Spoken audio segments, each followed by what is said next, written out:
Panel. Woo! My name's Daniel from the Legacy of Nerds. So we're gonna go ahead and start bringing up the cast. So make sure you guys are clapping when they come up on stage. All right, first I'd like to introduce. We got Quinton Flynn. Woo!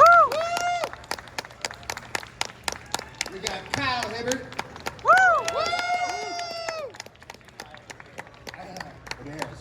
We got Wally Wingert. Woo! We got Jamieson Price. Woo! And then we got Sheh. Woo! Get us all situated. Look at it. You sit right here. It's fine. Yeah, you're good. Nah, you're good.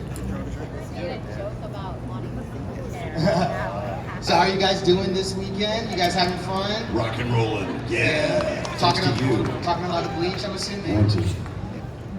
All Bleach, all weekend. All week. That's Okay, it. a little bit of Naruto. Wendee!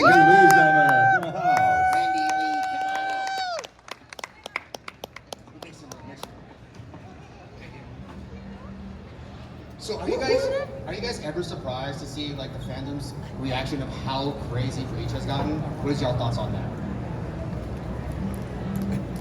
Yes. It was already big in Japan, so if that was an indicator, Right. we knew that we were in good, things were going to be really positive once the dub hit. So it's like, woo! Yeah, it's really wild that here we are still talking about it. The show's still going on. The game just dropped. Hopefully you guys have played all that. We all get to talk a lot in it. Yeah, and I mean, 1,000-Year Blood War. Who saw that coming? That was pretty cool. But no, I can't speak for myself. When we started doing this, I had no idea we'd be here all these years later, and there would be such massive fandom and excitement about it. It's wonderful. Yep. Anyone else? Okay, well, so one thing about Bleach, like you said, it's been going on for many, many years. And then, obviously the first series ended. What were you, and we were kind of told like something was going to come eventually. What was it like for you guys kind of knowing that something was going to come with the 1,000-Year Blood War? Well, I did not know. I think when basically it ended, it was like, whoa, the show's been going on for so long, and I guess the animation studios got tired of animating it, so we're just gonna stop it here. But there's more story in the manga, and I remember, I don't know if you guys remember your guys' last episode. I remember kind of like my last episode. I was like, wait, that's it? Like that's the end? That's the end of the story? And then somebody was like, well, technically there's more story in the manga. I'm like, well, why is it ending? And I guess, I don't know. At that part I don't know, because it's like, it's ruled by Japan, right? So then when I heard 1,000-Year Blood War is coming back, I was like, oh, cool, there's more story. Like, I knew there was more story. We get to tell the more story part of it, Yeah, but we didn't know. It's not like we were being like, it's coming back eventually. We know it's coming back. As actors, our immediate reaction to something like that is, are they going to recast me? Because you just never know. Sometimes the studios, we don't own the properties. They do. They can cast anybody they want. Don't go there. Yeah. Yeah. But that's our first reaction. We're like, hey, guess what? This is coming back. Yeah, we'll see if it's me or not. I'm not going to get too excited about it quite yet, because it's happened several times. I'll just say actors are the last to know. We don't know until we know. By the time we know, many other people have known and told us. Usually the fans. Fans seem to always be very, very informed about what is going on, especially. Absolutely. But I will say that you guys have a tremendous amount of influence on the studios with what you say, with your tweets and your Instagrams. And if you want specific actors to come back, they do listen to you. And when they don't listen to you, a la like the first Sonic incarnation, which was, kind of rugged, the fans said, no, this is not it. And they said, all right, we're going to spend more money to make it what the fans really want to see. And then the fans went to see it, and it was a big success. So they do listen to the fans, especially now with social media. So keep on tweeting, folks. But that said, when you guys do tweet, can we please keep it civil and nice? Because none of you, because you guys are all lovely people, so it's not you, it's the other people on the internet. sometimes they're not so nice about their requests. And, you know, everyone has different opinions, and I get it, and you should voice your opinions. Free speech, yay. But, you know, I think we can do it in a nice way.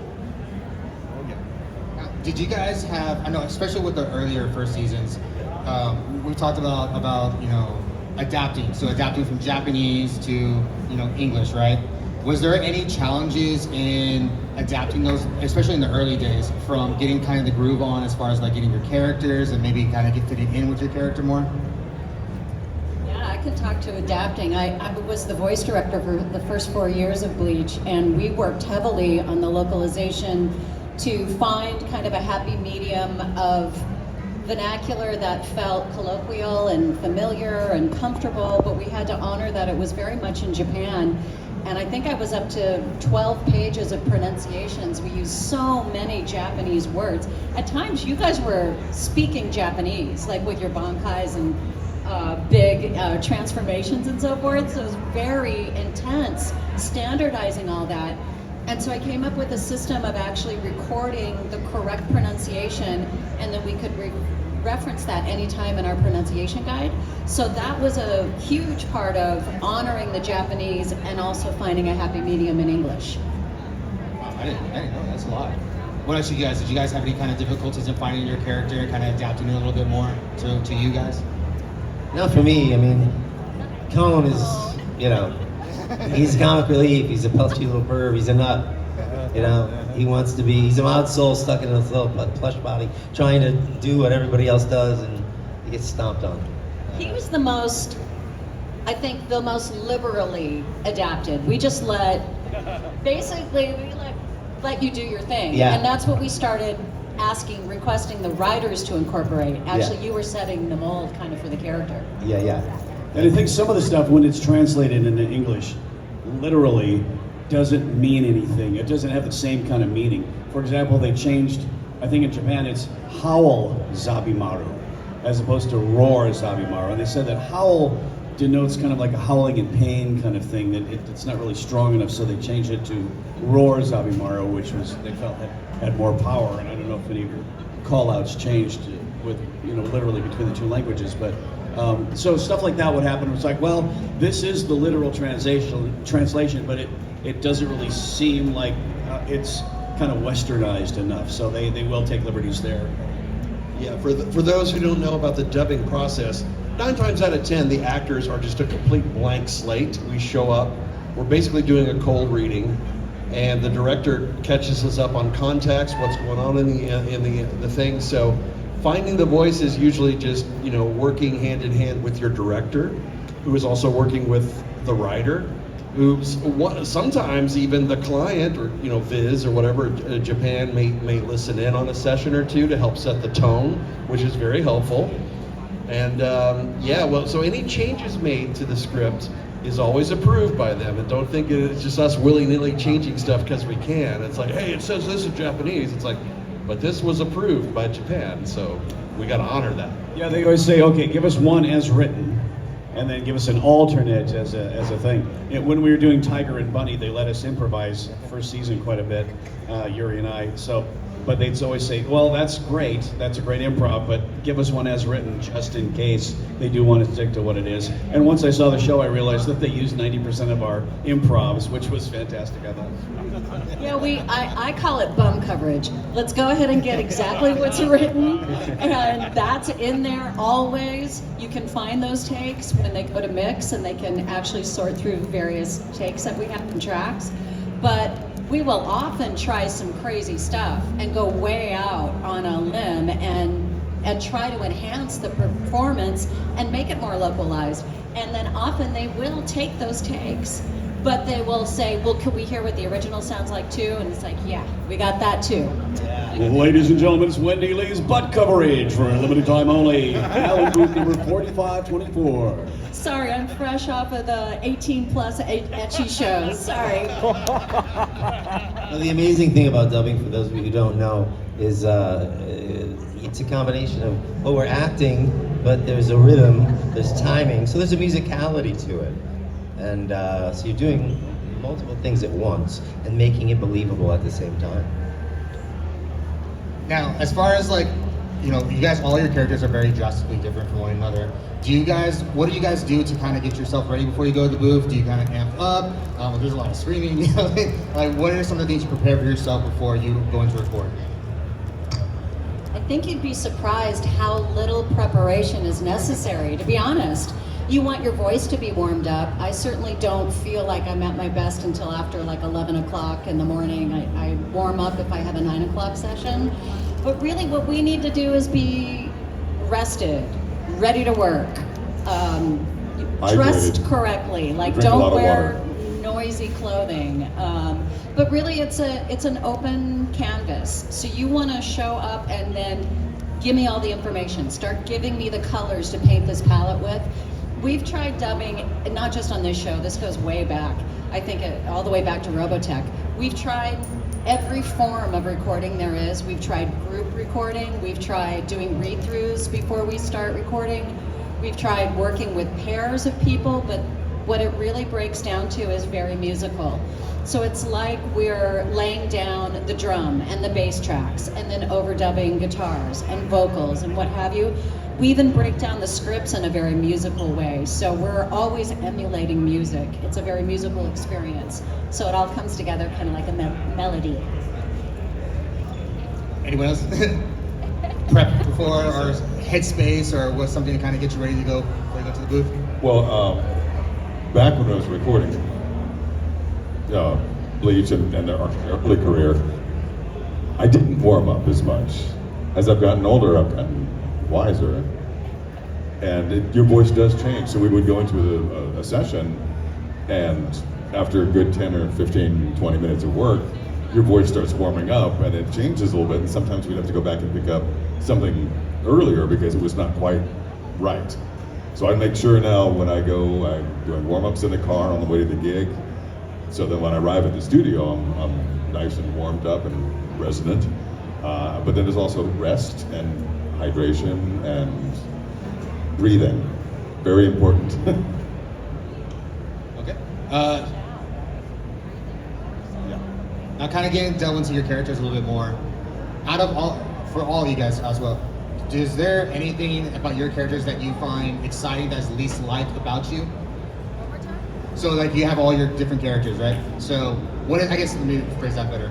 Do you have something about your characters that you think you like about them, but that is not who you are? Like, that is not something like an attribute that you guys have of them. Besides, like, you know, soul reaping and martial arts and all that stuff. I am a very good cook.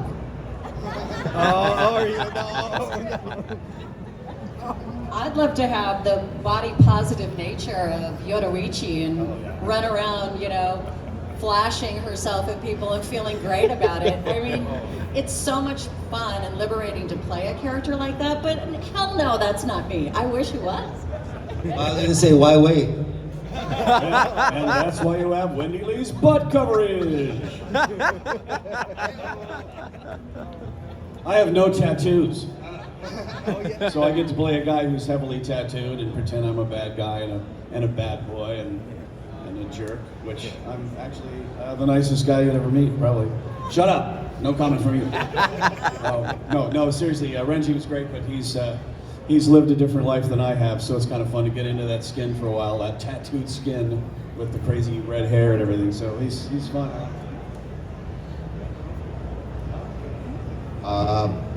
What I love about Eisen is that he's very calm. It's a very easy voice to do. I love that about it. Now, am I a narcissist, manipulative villain? No. But he sure is fun to play. Chad's a very loyal, strong, doesn't say a lot. I like that. Yeah, I was typecast? I don't know. So yeah, it was very easy for me to slip into that. Now, a little bit about 1,000 Blood Year War. One of the things about Eisen is, you know, the first series, he's clearly the mastermind. He's the Dr. Doom of that situation, right? Now we get to 1,000 Year Blood War, and it's like, well, where does he stand?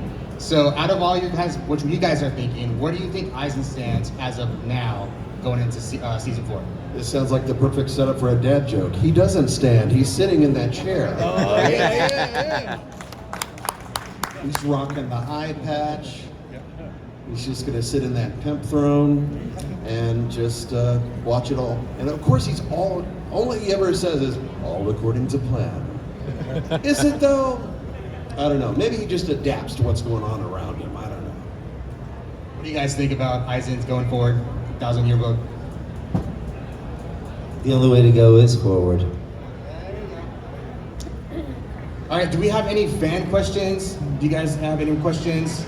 Yeah, all right, I'll meet you down here. We can talk about that. You know, Kyle and I have a band, and the thing is, we write lots of songs before we do the sessions. Yeah, there you go.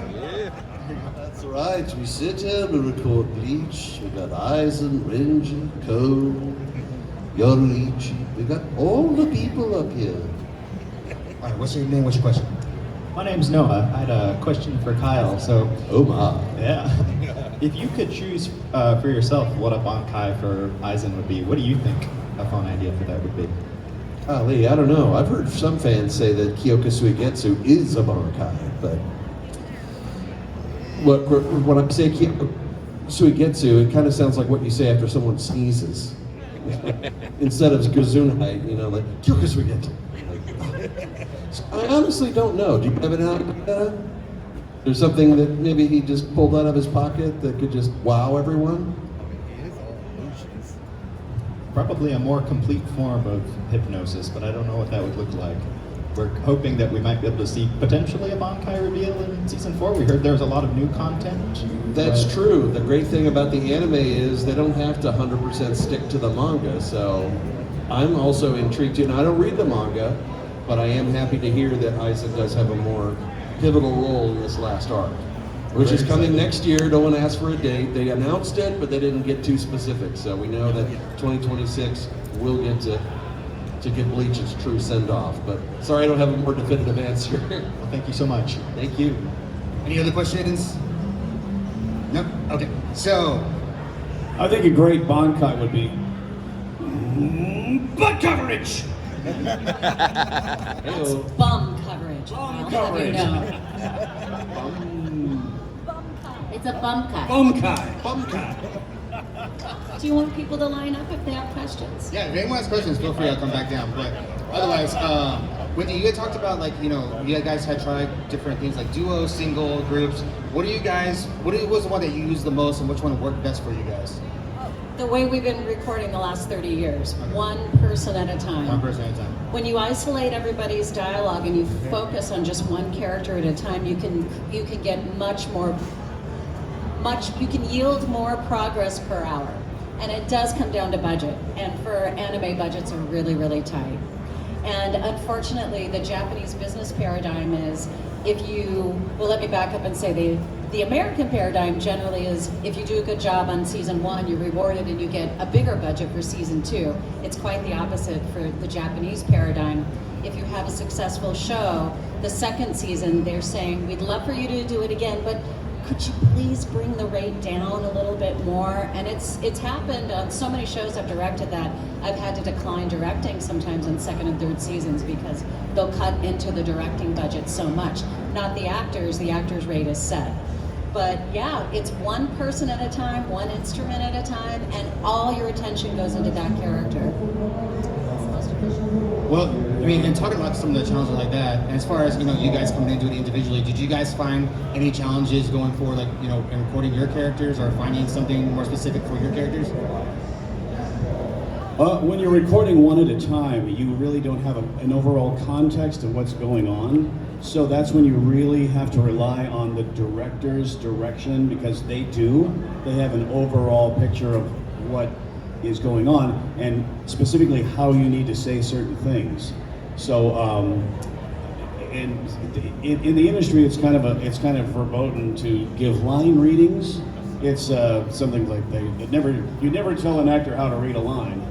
And when I go into a situation like this where video games, where we also record singularly, I always say, you know what, give me a line reading. You know how this needs to be said and how it's going to fit into the overall puzzle of the finished product. So the way I would want to say it may not be the right way that it's going to fit in with the thing. And sometimes, especially during COVID, when everybody was recording separately at home and they pasted it all together like a puzzle, you can really tell when you hear the overall thing that people's reactions to other lines, and you're like, well, that didn't sound right.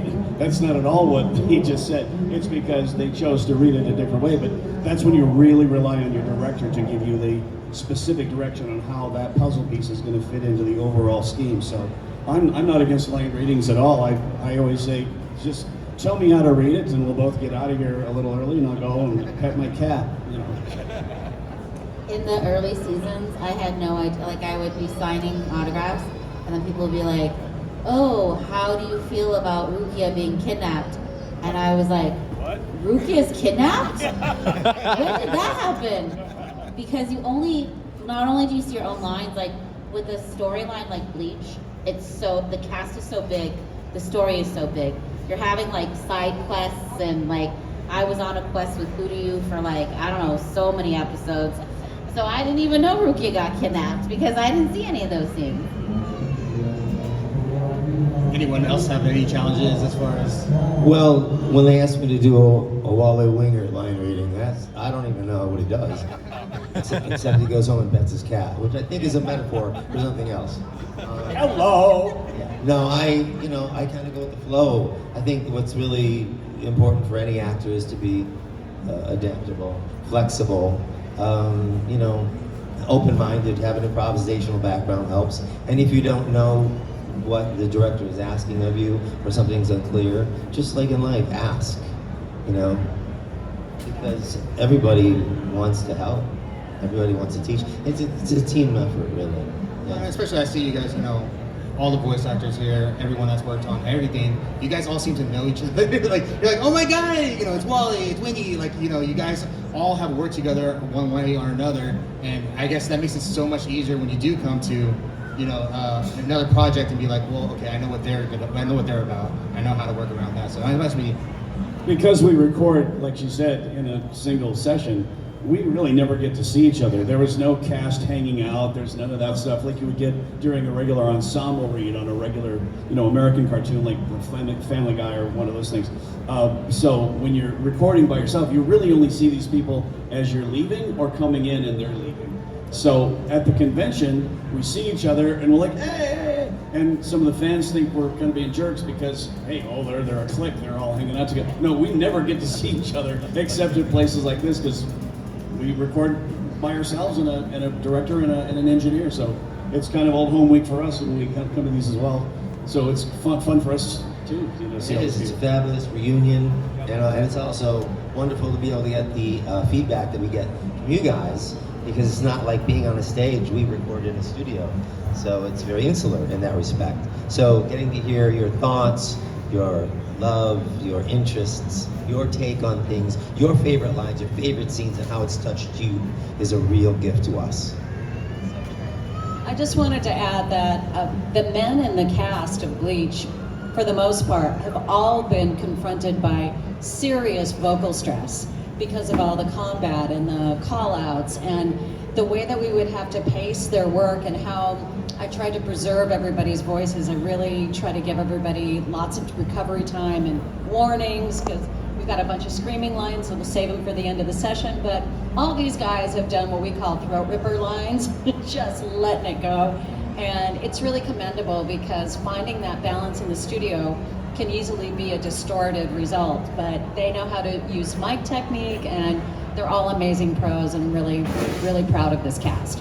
And she's an extraordinary director and actress. All right, we got to wrap up with the last question. We'll start with you, Kyle. Everybody, same question, but what is your favorite moment or line from your character on the show? Well, for a few years, again, I haven't read the manga, but people say, I look forward to you saying, welcome to my soul society. And that's a killer line. So I cannot wait to say it at some point next year. As Cone, I can't actually say it, because of a different age demographic here. But if you want to know what it is, come up to my booth and I'll say it for you. Can you say it with a bleep? Uh, Can you bleep out the naughty word? I don't know that it'll make any sense. I could. And some of you would know maybe what it was. What up? Wait. What up, bleepy? So if you see a cat walking by, then you might know what I'm talking about. I can't think of a specific line, but my favorite arc was when Renji had to rescue Rukia. That's always been my favorite. And I always thought, and boy was I wrong, that she was like a little sister to him. We all know now that that's not the case. So if you read the manga, but yeah, that was always my favorite story arc when he said, "I don't care, we're gonna rescue her," and they do. It's great. He gets Ichigo with him and the whole thing. It's really fantastic storytelling. The Japanese way of storytelling is so incredible, and they know how to tell stories, and they're not affected by any other kind of agenda other than just telling a good story. If somebody has to have their head lopped off, it's part of the story. Well, that's what has to happen. You know, over here they'd be like, "Oh, we can't really do that." I remember on Invader Zim we couldn't say the word underworld because Nickelodeon had a problem with the way the word underworld. So Mortos had to say, so we rewrote it. "I am from the place beneath the overworld," and it ended up being much funnier. But some things in American animation you just can't say. But the Japanese like, "Oh no, it's Cone. He can swear because it's part of the story." So you have to respect that. I'm afraid I cannot think of moments. It's been a long time, and I don't really watch it, so I'm sorry. My favorite scene has always been Orihime's goodbye / love confession. Well, I've gotten to play some really fun roles on the show. I was little Ururu with Kisuke, Jinta, don't hurt me. And also Tatsuki, who taught Ichigo how to fight to begin with. But I have to say, playing Yodoichi's humor has been so fun, and I had a really cool line where she was practically naked, and she says, "Are you looking at my legs?" Just so you know, Wendee Lee is a method actress, so it was quite the session to be at, I'm just saying. All right, on that note, thank you. On that note, moving right along. Yeah, We're all gonna go home and pet our cats. This is not itchy. All right, so, all right, everybody, give it up for the cast of Bleach. Thank you very much. Thank you guys for coming out. You guys are on the back wall, someone in the back wall, someone in the middle wall. Yes. All right. Make sure to come see them at booth. Thank you very much. Again, round of applause. Thank you, guys. Thank you. Thank you, Dan.